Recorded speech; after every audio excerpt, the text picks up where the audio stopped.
ہمارا مقصود صرف اللہ تبارک و تعالیٰ کی رضا جوئی ہو، تو یہ اخلاص اگر ہوگا تو انشاءاللہ دنیا کی کوئی طاقت ہمیں نقصان نہیں پہنچا سکتی۔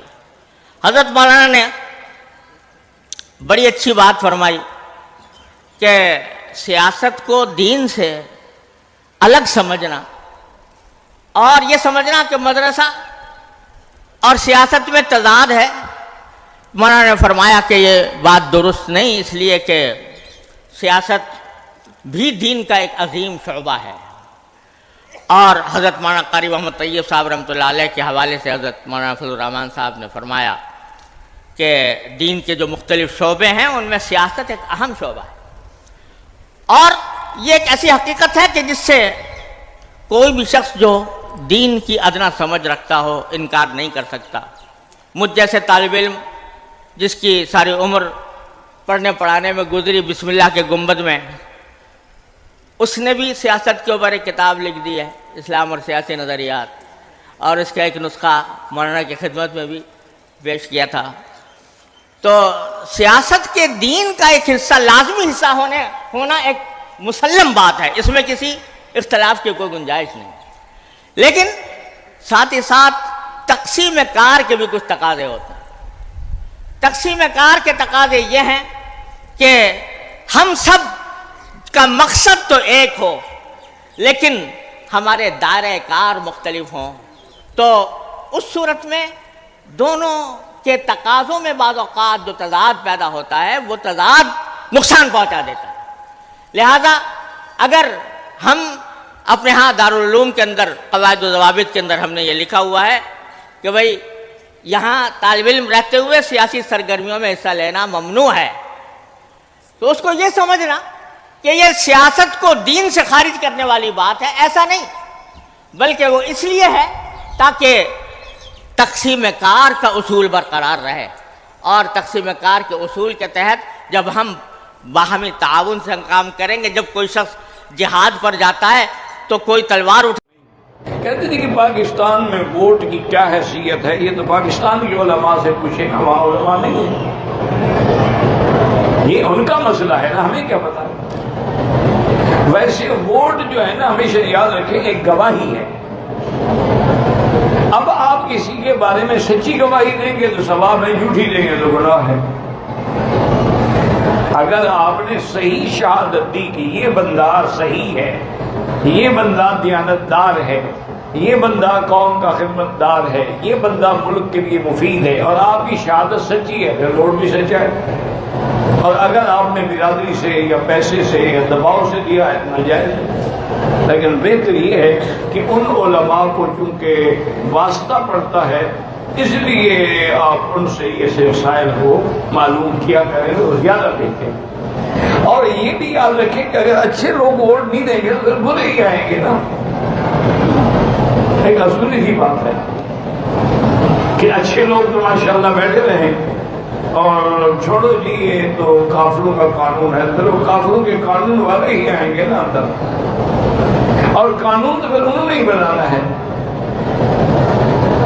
یہی وجہ ہے کہ آج تک آپ کے ملک میں کوئی دینی جماعت اتنی بڑی قوت حاصل نہیں کر سکی کہ وہ صحیح من میں پورے ملک کے نظام کو چلا سکے، کیونکہ دینی جماعتیں ایک تو ماشاءاللہ اتنی زیادہ ہیں کہ ہمیں تو نام ہی نہیں آتے، اور دوسرا الحمدللہ اتفاق کبھی نہیں کرتے، اور جب الیکشن کا موقع ہوتا ہے تو دینی جماعتوں کے 4 نمائندے کھڑے ہوں گے، اور جو غیر دینی جماعت کا ایک ہوگا، یہ 4 ووٹ تقسیم کریں گے، وہ ایک جیت جائے گا۔ اب اس مسئلے کا حل وہاں کے علماء سے پوچھو، ان کے پاس کوئی حل ہو۔ میری سمجھ میں تو سارا سسٹم ہی غلط ہے۔ میں جب تک سمجھا ہوں بحیثیت ایک طالب علم کے کہ یہ جو آپ کے ہاں جمہوری سسٹم ہے، یہ ووٹنگ کا سسٹم ہے، یہ پارلیمنٹرین نظام ہے، یہ ساری چیزیں انگریزوں کی ہیں، ان سے ہم نے لی ہیں، اور ان کو بھی ہم صحیح طریقے سے نہیں چلاتے۔ یہ ساری گاڑی وہاں سے آئی ہوئی ہے، تو تو اس کی وجہ یہ ہوتی ہے کہ دیکھو نا جی، سب سے پہلی بڑا جمہوریت میں مساوات ہے. مساوات کا کیا معنی؟ یعنی ایک عالم اور جاہل کا ووٹ برابر ہے، یہ مساوات ہے. ایک طوائف اور سید زادی کا ووٹ برابر ہے، یہ مساوات، اسی کو کہتے ہیں مساوات. اچھا، دو کینڈیڈیٹ کھڑے ہوئے، ایک نے ووٹ لیا 1000، ایک نے لیا 999 والا ہار گیا، ایک ووٹ والا جی. اس 999 ووٹ کی کیا قیمت ہے پھر؟ اس لیے یہ سارا سسٹم ہی غلط ہے. دعا کریں اللہ تعالیٰ دین والوں کو اتفاق دے، اتحاد دے، اور وہ مل کے کام کریں تاکہ ملک صحیح پٹڑی پہ چل سکے، ورنہ بہت مشکل ہے، بہت مشکل ہے. اور پھر ہمارے تو حالات بھی عجیب ہیں، ماں سوا دعا کے ہم تو کچھ نہیں کر سکتے. امیدوار کو جو ووٹ دیا جاتا ہے یہ بھی گواہی ہوتی ہے. میری بات سمجھ آئیے، یہ ووٹ بھی گواہی ہے کہ میں ووٹ دے کر گواہی دے رہا ہوں کہ یہ بندہ اس سیٹ کا اہل ہے، یہ گواہی ہے. اب اگر بندہ اس سیٹ کا اہل ہی نہیں ہے اور ووٹ دیے جا رہے ہیں تو یہ ووٹ دینے والے قومی مجرم ہیں. خدا کے بھی مجرم، قوم کے بھی مجرم ہیں. خدا کے مجرم کہ اللہ کا حکم نہیں مانا انہوں نے، اور قوم کے مجرم یہ ہے کہ اہل طبقے کو، قوم کی نمائندگی کرنے والا طبقہ پیچھے چلا گیا، نہ اہل کو اٹھا کر قوم پہ مسلط کر دیا. بات سمجھ آئیے؟ یہ ووٹ گواہی کی حیثیت رکھتا ہے. اب اگر ووٹ کو غلط طریقے سے دیا جائے گا اور حق کی گواہی نہیں دیتے ہو، ووٹ گواہی ہے، تو پھر اس میں مجرم ہے. لیکن وہ آپ جانتے ہیں، اللہ معاف فرمائے، ہمارے ووٹ کس بنیاد پر ہوتے ہیں؟ وہ تو دوسری کی بنیاد پر ہیں، وہ تو پارٹی کی بنیاد پر ہیں، وہ تو جتھے کی بنیاد پر ہیں. میں اس گروپ کے جتھے کا حصہ ہوں، میں رشتہ داری کی بنیاد پر، یا پھر تھوڑا سا جھوٹے وعدوں کی بنیاد پر ہیں. جھوٹے ہی وعدے ہوتے ہیں، سچے وعدے کبھی کبھی نبھائے جاتے ہیں. قدرتی کوئی نبھایا جائے تو نبھایا جائے، نہیں تو جھوٹے وعدوں پر ہوتے ہیں. اور یا پھر ہم کہہ دیں گے کہ جناب یہ کل بندہ مجھے سپورٹ کرے گا، میں جہاں پھنسوں گا تو یہ بھی مجھے سپورٹ کرے گا، میں آپ اس کو یہ کر لیتا ہوں. یا پھر یہ کیا ہے، گلی نالوں کی وجہ سے ہوگا کہ ہماری گلیاں شلیاں پکی کرا دے گا. چلو، اور خدا کا بندہ یہ نچلی سطح سے لے کر اوپر تک کا امیدوار آ رہا ہے، یہ کہتا ہے میں قوم کا نمائندہ ہوں، آپ اس کے حق میں گواہی دے. یہ قوم کا نمائندہ بننے کی اہلیت رکھتا ہے یا نہیں ہے؟ اس کے اندر استعداد اور صلاحیت قوم کے لیے ہے یا نہیں ہے قوم کی رہبری کی؟ تو یہ نمائندہ بننے کی اہلیت اور صلاحیت کی بنیاد پر گواہی دی جائے تو یہ ووٹ سے ہی ہوگا. اگر نہیں ہوگا تو یہ کونوا قوامین للہ شہداء بالقسط نہیں ہے، قرآن کا حکم ٹوٹے گا. اور اس کے لیے آج کل ہم سوچتے بھی نہیں ہیں. اور اسی طریقے پر بات چلتی ہوئے ووٹ کی ایک اور حیثیت بھی ہے. ووٹ ایک سفارش بھی ہے، شفاعت جس کو کہتے ہیں. اور سورۃ النساء میں اللہ نے کہا کہ ووٹ کے لیے نمائندہ آیا تو ہم اس کو ووٹ دے کر یہ کہنا چاہتے ہیں کہ جناب ادارے کے اندر میں اس بندے کی سفارش کرتا ہوں کہ یہ اہل ہے، ہم اس کی سفارش کرتے ہیں.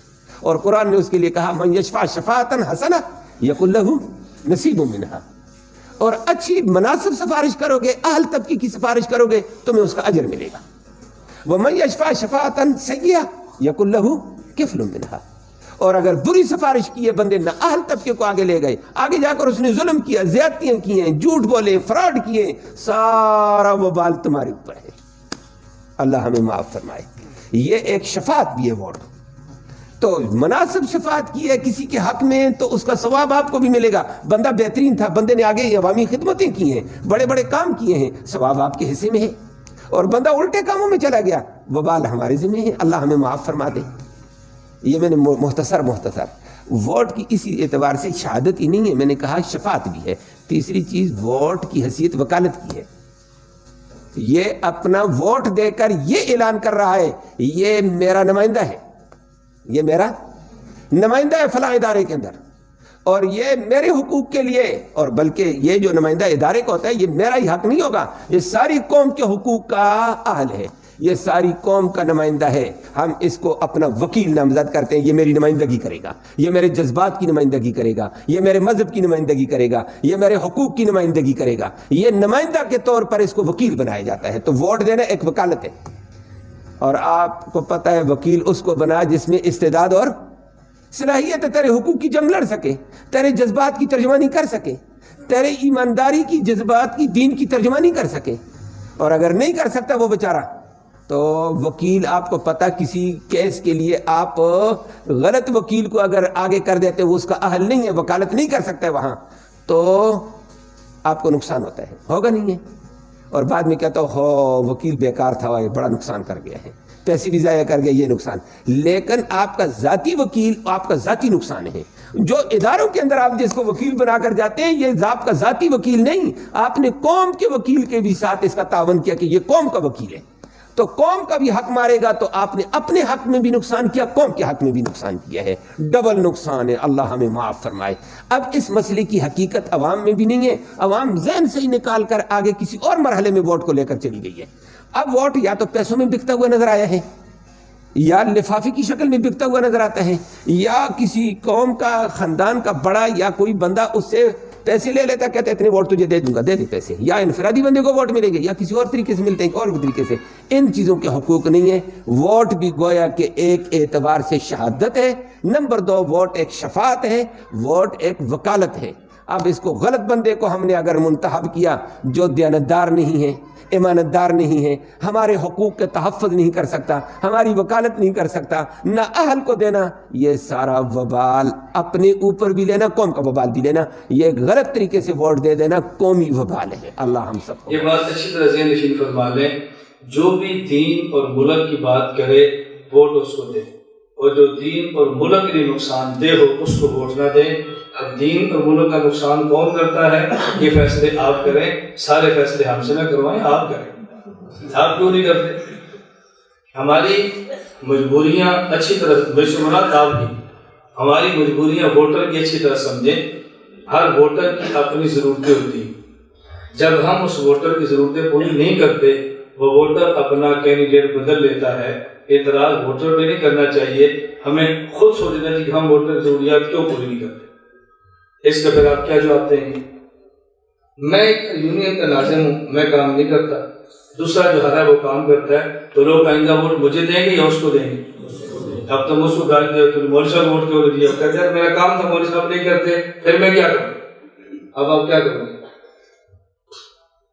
اس لیے جو دین کا کام کرتا ہے اس کو دیں, ملک کا کام کرتا ہے اس کو دیں, جو آپ کے حق میں مفید ہے اس کو دیں. آپ خود فیصلے کرتے ہیں کہ ہمارے حق میں مفید کون ہے اور ہمارے حق میں نقصان دہ کون. جمعیت علماء اسلام کو ووٹ نہ دینا کس وجہ سے گناہ ہے, اور عمران خان کو ووٹ دینا کس وجہ سے حرام ہے؟ دیکھیں, ہمارے ہاں ساتھی پوچھتے ہیں جمہوریت, ہم کہتے ہیں نہ یہ کفر ہے نہ یہ اسلام ہے, جمہوریت ہماری ضرورت ہے. اب ہمارے ملک میں جو بھی قانون بنے گا اسمبلی سے بنے گا, اور اسمبلی میں جو بھی جائے گا ووٹ سے جائے گا. اب اس کے علاوہ صورت ہی کوئی نہیں کہ آپ اچھے آدمی اسمبلی میں بھیجو. اب اگر جمعیت کے علاوہ اور اچھے ہیں آپ ہمیں بتا دو, ہم ان کو ووٹ دیتے ہیں, اور اگر اور نہیں ہے تو پھر انہوں کو ووٹ دیں گے نا. اس لیے ہم کہتے ہیں الیکشن کے موقع پر بھرپور اپنے حضرات کا ساتھ دینا چاہیے, اور محنت کر کے اپنے حضرات کو اسمبلی تک پہنچانا چاہیے, تاکہ اسمبلی میں صحیح قانون بنتے رہیں. اگر صحیح نہ بھی بن سکے تو کم از کم غلط قانون بننے کا وہاں پر رستہ رکھا. ووٹ ڈالنے یا اس سے پہلے وعدہ کرنے, گلی کا انتظام کرنے, ووٹ دینا نہ دینا, خرید و فروخت کرنا کیسا ہے؟ ووٹ نظریے کی بنیاد پہ دیتے ہیں, گلی کی نالی کی بنیاد پہ نہیں دیتے. نظریہ, ذہنیت اگر اس کی ٹھیک ہے تو آپ دے دیں ووٹ. باقی پیسے لے کر دینا لینا تو اس کا معنی پہلے ٹپے ریت نکلی کھڑوتی ہے. اس کا معنی پہلی دفعہ اس نے کوئی ریت نکال کے دے دیا اور 2 نمبری کی شروع ہو گئی ہے, تو پیسے سے کوئی خریدنا دینا نہیں ہوتا. نظریے کے معاملات. اس وقت پاکستان میں الیکشن کی گہما گہمی ہے. میں اپنے تمام ملک پاکستان کے عزیزان من اور اپنی تمام اسلامی بہنوں, بیٹیوں, ماؤں, آپ سب سے مخاطب ہوں کہ اس وقت آپ نے اپنے اگلے 5 سال کے مستقبل کا چناؤ کرنا. اس وقت اہل حق کی جماعت جمعیت علماء اسلام میدان عمل میں ہے. قائد ملت اسلامیہ حضرت مولانا فضل الرحمان دامت برکاتہ العالیہ, جن کے اوپر تمام مفتیان کرام, تمام فقہائے اعظام, تمام پیران طریقت, پاکستان کے تمام علماء کرام ان کے ساتھ ہیں. آپ جمعیت علماء اسلام کے انتخابی نشان کتاب پر مہر لگائیے اور علماء کو آگے لائیے، علماء کرام کو ملک کی سیاست میں عملی طور پر اس ترتیب پر پہنچائیے کہ وہ عملی کردار ادا کر سکیں۔